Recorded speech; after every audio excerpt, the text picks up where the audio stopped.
Dear beloved Jane, my time with you has been short but memorable. Hopefully nothing less for the both of us.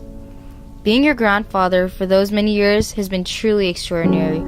I will always be your grandfather, even when I'm not here. When you were a little girl, you once asked me, "Grandpa, where'd you come from?" My time here is falling short. I want you to know my story.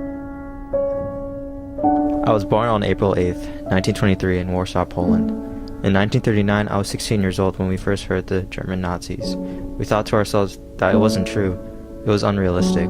You couldn't wrap your mind around such news. Later that month, reality came. Our little town in Warsaw was being captivated by the sound of German voices. I remember seeing my father cry that night. It was so long ago, but the sound of his voice withering in the darkness of the night will forever be burned in my ears. The next morning, I woke up to the sound of gunshots outside my window. Seeing my mother and father that morning, I didn't know that it would be the last time I saw them. If I'd only knew, I would have hugged them both that morning. I still remember to this day the face of my mother and father when they were taken from me. My father was a prideful man, and my mother was a beautiful woman.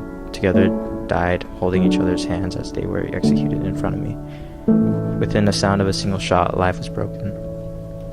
Within hours of due time, the town seemed deserted, littered with death in the air. In the distance we saw our future, the black smoke coming from the stack of a train. Our ears tuned to the sound of the tracks clickering by. As we moved like cattle, we made our way on the wagons. The windows and doors were locked. The wheels began to grind. Ours began to sink. We were on our way. I lived in darkness for 3 days and 3 nights, till I reached my new home, Auschwitz. It was evening when I saw the blistering sun shine through the barbed wire fence that surrounded this hell. Making my way through the dying and the dead, I only saw fear in everyone's eyes.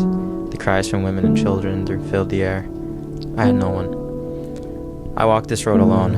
I was pushed into a column of men not knowing where the line led to. I later found myself with a new identity and a new home, with a new family. Time is your enemy in the camp. A day is a month is a year is a decade. I found hope. I found faith in the camp.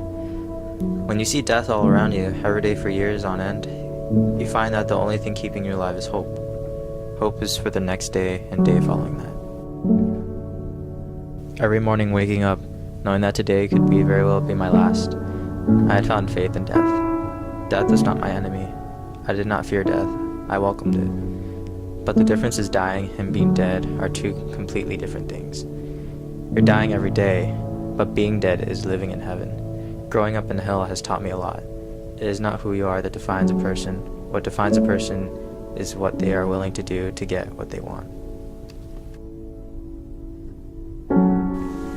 During my life in this wretched place, I saw things, I experienced things I hope you never have to experience in your life. Please treasure the life that has been given to you. Please experience all the things I could not experience in my life.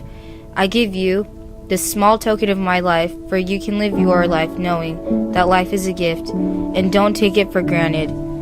Live each day to the fullest of your ability. Live your life and spend each as if it was your last.